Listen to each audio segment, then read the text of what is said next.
My graduation ceremony is being held next week. My dad had given me some money in advance to pay for the party. I live mostly with my mom, but they were supposed to be hosting the event together. Dad and I have a rocky relationship. After my parents divorced when I was 4, they split custody of me and he was able to stay a good dad. When I was 10, he met Jane. Jane had 3 kids, twins, and a single kid. They got married when I was 12, but I would say even before that I felt like he prioritized her kids over me a lot. He would cancel plans with me if they wanted to do something and would either do the thing with them or force me to go and say it was even better than our plans, when for me it wasn't. Think going for a hike with me versus taking them to an indoor play area. Or seeing a movie with me versus the kiddie park. One more example is when I was given a ticket for a concert my dad and I both love. He was supposed to buy a ticket to come with me for some father/son time, but actually spent it on his youngest stepkid who wanted their room painted. He told me at the last minute and it hurt. There are other times stuff like this happened. He didn't show up at the hospital when I broke my arm because one stepkid was getting their tonsils out and wanted both him and his wife there. He told my mom over the phone to tell me he was proud of me for being brave and understanding. When I would bring this stuff up to him, he'd tell me it was natural to feel jealous of sharing his attention. That was all he would say. In 2019, he told my mom he would split the cost of a trip I wanted to go on with one of my clubs, because she didn't have the money all by herself. Mom had her half saved. We told my dad he needed to pay. He said bills were tight and it was the twins' birthdays and the money needed to go on something for them. He told me we could do something as a family when the trip happened instead. I told him to forget it. That he was making it clear who was more important and I was going to stay with my mom where I actually mattered. Mom borrowed money to cover the other half of the trip. Dad told me he regretted making me feel less important and we were working on things, and then the graduation money was given about a month ago. Then a week ago he called and told me how one of the stepkids was being bullied, how bad of a time they're having it. And with that money they could help cheer them up for their birthday. I was pissed. I hung up. Then 2 days later I showed up at his doorstep, gave him the money and told him I didn't want to see him or his new family at my graduation, and that he had chosen who was more important, so he better stay out of my life. His stepkids and 2 younger bio kids were there. I didn't stick around. He called and told me we needed to talk it out like adults, and that I had hurt the kids' feelings. His wife freaked out on me, so I blocked her. My brother lost his job along with all his savings several months ago, and soon after he asked me if it would be okay if he and his wife stayed with me until they could afford their own place again.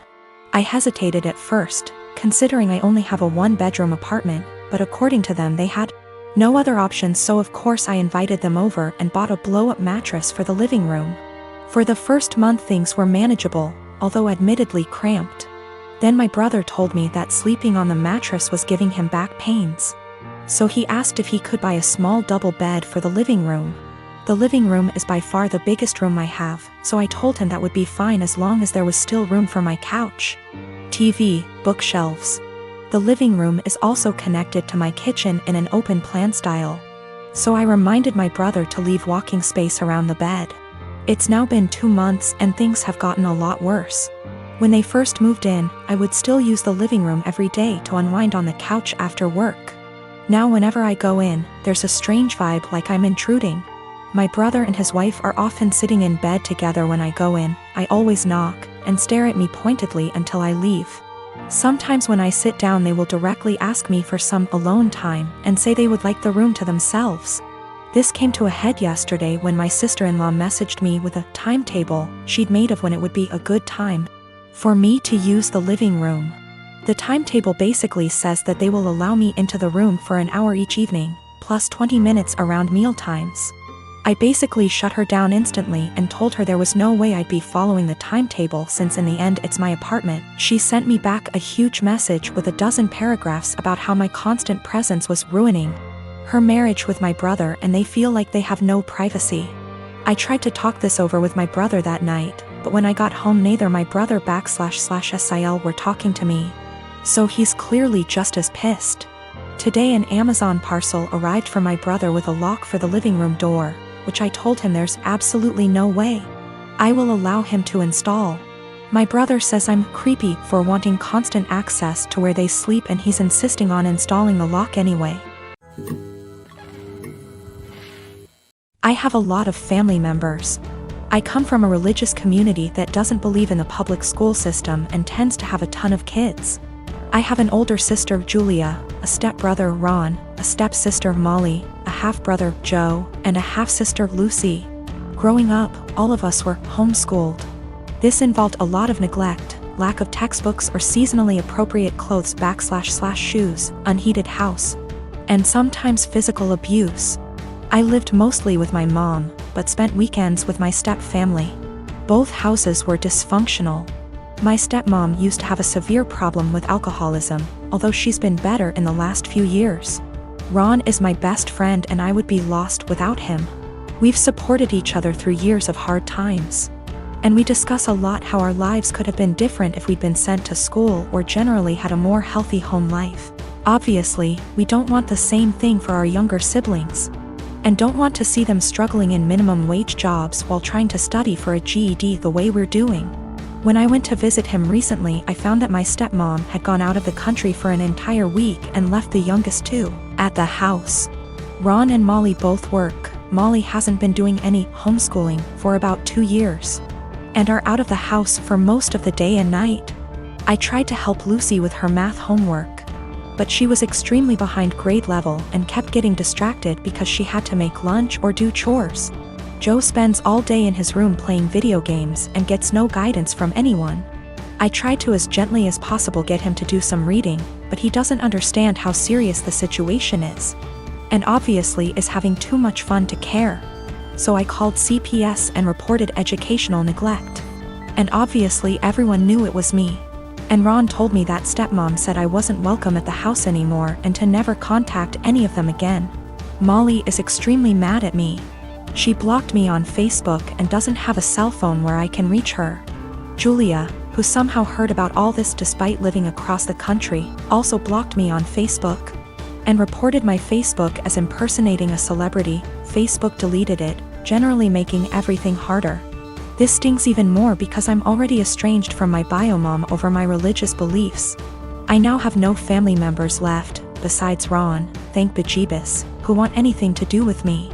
I feel like I make enemies everywhere I go. Ron has been saying for years that he can't call CPS, and I guess this is why, but at least he doesn't blame me. He suggested that I try to talk to stepmom once some time has passed, but I would have no idea where to begin. I am 20 years old. I moved out on my 18th birthday and never looked back. I mostly moved out due to how strict my parents were. When I say strict, I don't mean something like home by 10 p.m. I mean, I wasn't allowed to have friends older than me, even by a few months. I wasn't allowed any guy friends. If I had a project to work on at school and got partnered with a guy, my mom would tell my teachers to make me do it alone. I was only allowed on my phone if someone, mom or dad, was there to monitor what I was doing. Weekdays my bedtime was 9 p.m. and weekends 9:30 p.m. I could only have sleepovers if it was at my house, and all of my friends have to be questioned to make sure they were clean, meaning they didn't have boyfriends, no tattoos, went to church, you get it. So you can imagine, I had literally 1 or 2 friends. By 18, I didn't have any plans, I just packed my stuff and left. My parents weren't happy and tried for months to get me to come home, but I didn't plan on it. Anyways, I landed a damn good job and was able to get my first apartment shortly after. My friend is over at my house almost every day with her boyfriend and we just hang out. I didn't cut out all contact with my parents, but I limit it to only special occasions. My mom wanted to have a Zoom family call, whatever it's called, and asked me to join. I figured what the hell, I'll join and say hi. As I'm talking to my little cousin, in the background you could see my friend's boyfriend come into the living room area. Everyone's face kind of froze and I didn't think much of it. My mom asked who it was and I told her, and she immediately gets annoyed. She started asking why he was leaving my bedroom, which he didn't. The bathroom is the same way towards the bedroom, so I could see why it would look like he left from my room. She and my dad proceeds to ask me why I have guys at my home, why is he 21 hanging around me? I just turned 20, but yeah, it was like I was 15 again. My mom then insists I have him leave. At this point my friend and her boyfriend hears this and goes like WTF? I didn't know what else to do but laugh. I said, "Are you out of your mind?" and laughed some more. I realized they were serious and said my goodbyes and hung up. Later I started getting messages that my parents are upset I laughed at them and my family says it's in my best interest to apologize, because I was being an asshole for laughing. I laughed at them then hung up, so I thought it was rudish, especially after being told I was by my aunt as well. I'd feel terrible if I did such a thing, but someone did point out they'll never change their ways, so I think I might have to. You know, I've got no idea how to set boundaries, but I'm sure there's a few articles that can help me with that. I found out from my little cousin that my mom has been asking where I live, so now I'm kind of scared for that. Though not many know my address, if she asks the right people she might find out. I hope not.